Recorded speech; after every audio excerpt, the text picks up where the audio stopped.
ایک دن بہلول دانا قصر خلافت کی جانب روانہ تھا۔ اس کے بدن پر پیوند لگے کپڑے تھے، ہاتھ میں عصا تھا اور دوش پر ایک پرانی چادر پڑی تھی۔ دربان جانتے تھے کہ وہ خلیفہ ہارون الرشید کا رشتہ دار ہے اور خود خلیفہ نے اسے طلب کیا ہے، اس لیے کسی نے اسے روکا نہیں۔ وہ اپنی پرانی جوتیاں چٹکھاتا بے تکلف سے محل کے اندر داخل ہو گیا۔ وہ راہداریوں سے گزرتا ہوا سیدھا دیوان خاص میں جا پہنچا۔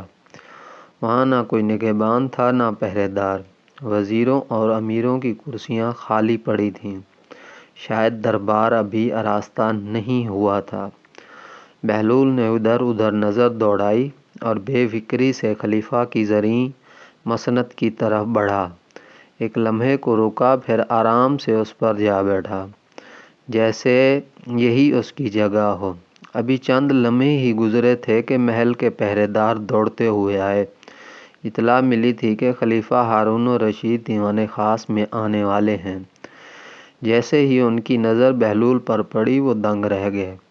یہ دیوانہ خلیفہ کی مسند پر بیٹھا تھا۔ ایک پہرے دار نے جلدی سے آگے بڑھ کر بہلول کا بازو پکڑا اور اسے کھینچنے لگا، جبکہ دوسرے نے اس کی پشت پر کوڑا رسید کیا۔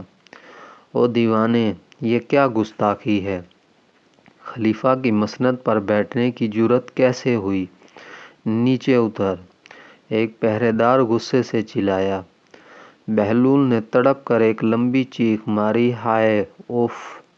خاموش رہو، شور مت مچاؤ، فوراً نیچے اترو! دوسرے پہرے دار نے دھاڑتے ہوئے پھر سے کوڑا برسایا۔ ایک اور نے پورا زور لگا کر بہلول کو مسند سے گھسیٹ کر نیچے گرا دیا۔ بہلول فرش پر گر کر سر پیٹنے لگا اور زاروں قطار رونے لگا۔ ہائے افسوس! صد افسوس! وہ دہائی دیتا رہا۔ پہرے دار بدحواس ہو گئے۔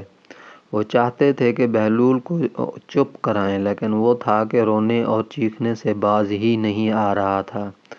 اسی وقت نقیبوں نے خلیفہ ہارون الرشید کی آمد کا اعلان کیا۔ چند لمحوں بعد خلیفہ خود دیوان خاص میں داخل ہوئے۔ انہوں نے دیکھا کہ بہلول زمین پر پڑا ہے اور زور زور سے رو رہا ہے۔ ہارون نے آگے بڑھ کر بہلول کو اٹھانے کی کوشش کی، لیکن وہ اپنی جگہ سے ہلنے کو تیار نہ تھا۔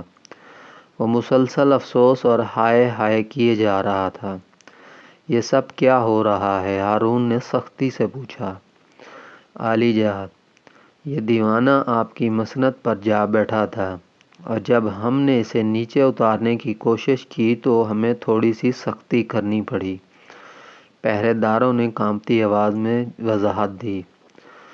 یہ تھوڑی سی سختی تھی، بہلول نے چیخ کر کہا۔ ارے ظالموں، تم نے کوڑوں سے میری پشت ادھیڑ دی ہے۔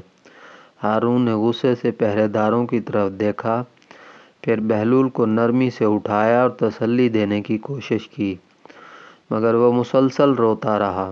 بہلول، تم کیوں رو رہے ہو؟ کیا تمہیں بہت تکلیف پہنچی ہے؟ ہارون نے فکر مندی سے پوچھا۔ ہاں، مجھے بہت تکلیف پہنچی ہے، بہلول نے آہ بھرتے ہوئے کہا، لیکن میں اپنے حال پر نہیں، تمہارے حال پر رو رہا ہوں۔ میرے حال پر؟ ہارون حیران ہوا۔